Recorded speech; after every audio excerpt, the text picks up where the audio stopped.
So it's the 13th of November 2022. This opportunity now, we use this to train our minds so that they have this quality of sati, of mindfulness or recollection. So we can recollect the breath as it comes in and leaves. Or we can have mindfulness in the contemplation of the 32 parts of the body. Hair of the head, hair of the body, nails, teeth and skin. These are the things that cover over the inner parts. So there's the inner parts of the body, the external parts of the body.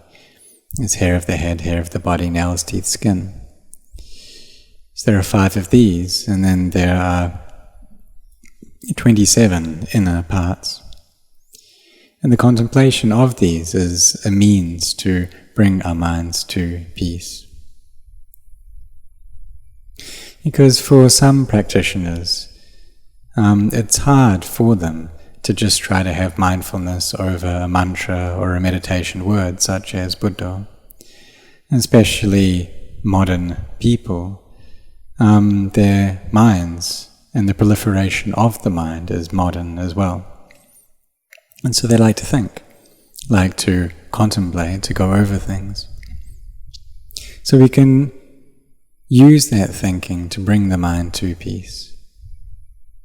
And people of that disposition may have the view that those who only create stillness of mind, they don't have much wisdom. So if the mind likes to think, likes to proliferate, then we can use that and use our contemplation as the main aspect of our practice. And this is a method to bring the mind to peace. So Venerable Ajahn Chah, he used the simile of people writing. And some people are more comfortable writing with their left hand, others more comfortable with their right hand.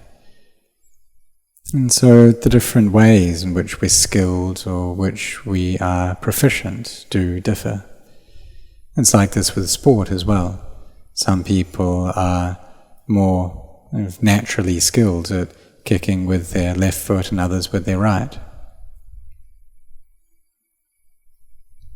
So in the training of the mind to bring it to peace, some people are skilled at using these methods of contemplation.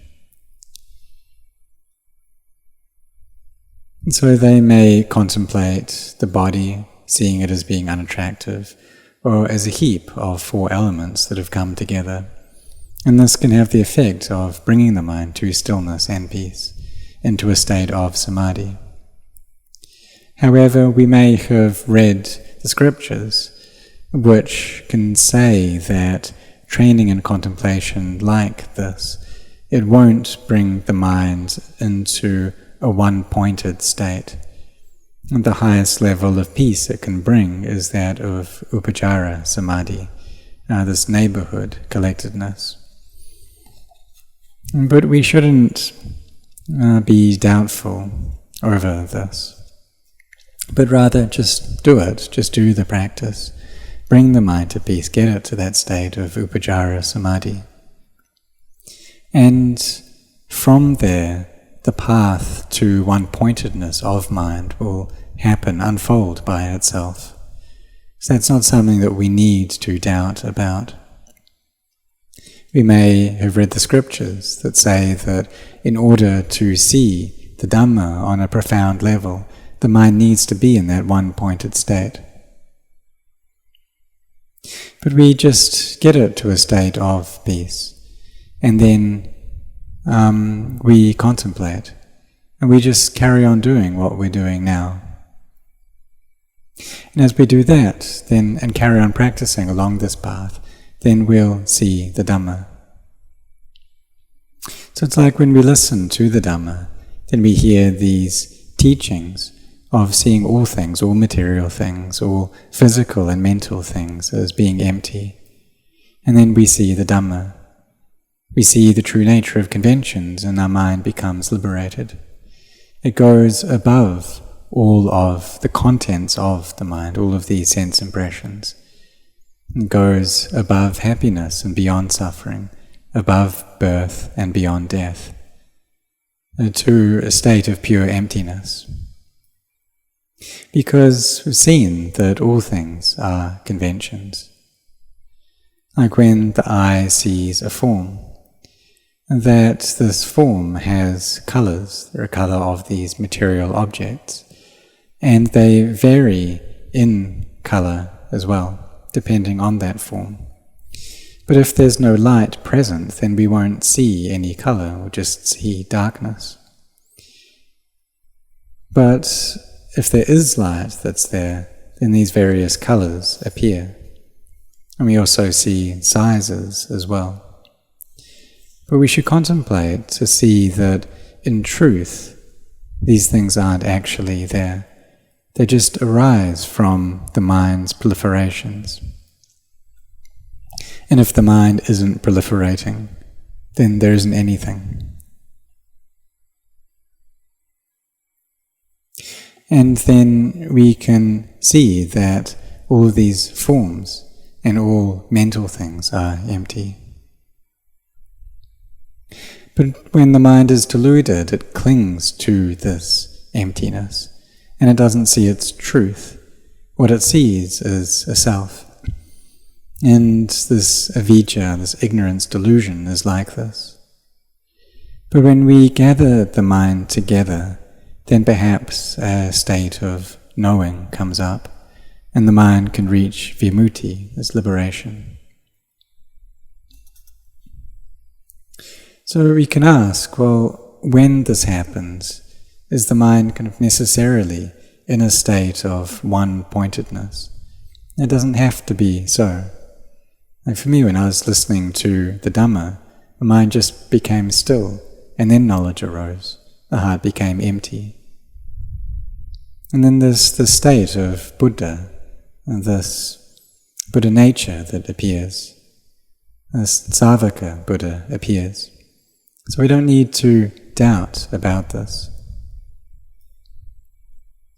We just carry on practicing this way, contemplating like this. And this is the path that can give rise to knowledge. So just train and practice along this path. But if, when we're meditating, we just kind of abandon our minds, leave them to their own devices, then there won't be stability there within them. If our mindfulness is weak, then they'll just go into drowsiness and sleepiness. And we may sit for 1 hour or 2 hours or 3 hours, and we don't get anything from that. So the great masters, they've compared this to being like someone who's going fishing in a pond that has no fish. And even though they may use many different tools and means to try to catch the fish, they're not going to catch any. So what do we do then? Well, we need to use the right methods. If we're going about training our minds and they're just sleepy, or they just go and think about this and that, we may be putting in effort, but we're not getting results from that effort. You can walk back and forth, and the mind just thinks and carries on proliferating, and we don't get any peace from that. So we need to use the right methods that give rise to peace of mind. If we're feeling sleepy, then we can contemplate and use that contemplation as our main method and carry on doing that without stopping until the mind becomes still. And then the thoughts should reduce, the contemplation gradually reduces. So we can use this method of contemplation to bring the mind to peace, but we shouldn't just abandon our minds. If we just let them watch the breath and they're getting drowsy, sleepy, then that's not giving rise to any benefit. So we need to observe our own minds. And those who follow up, who look at their own hearts, they're the ones who will free themselves from Mara's snare, which means that they'll free themselves from suffering. So we can look at the state of us humans. And having been born, we gain many, many things. And there's a sense of self that comes up with that. But if we have the sense of self, we won't see the Dhamma. We won't meet with the very heart of the teachings of the perfectly self-awakened Buddha. So we use these methods that he taught, of generosity, of virtue, that we found ourselves in these, being generous, being virtuous, and cultivating our minds. And through this, the heart becomes happy. And so we practice in this way. And by practicing meditation, what we're doing is practicing nekkhamma, this relinquishment. Even though we may still have a family, but at the time that we are practicing, then we're putting down all of our moods and these sense impressions. We're putting down liking and disliking, putting down all of our work, our occupations, and we're devoting ourselves to the training in this practice, cultivating our minds so that they become peaceful and well established and firm. So this is the taking up of nekkhamma, of relinquishment. This nekkhamma of body, of speech, but also of mind as well. Because if our minds are just thinking thoughts of ill will, of cruelty, of sensuality, and this comes from wrong view, and this is a mental kamma, mental intentional action.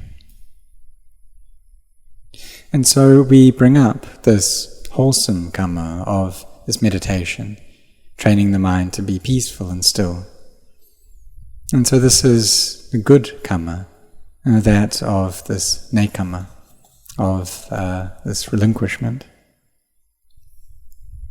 And then through this, joy comes up, and the mind's able to pass over all these thoughts, these feelings of cruelty, of ill will, and there's a happiness there within it.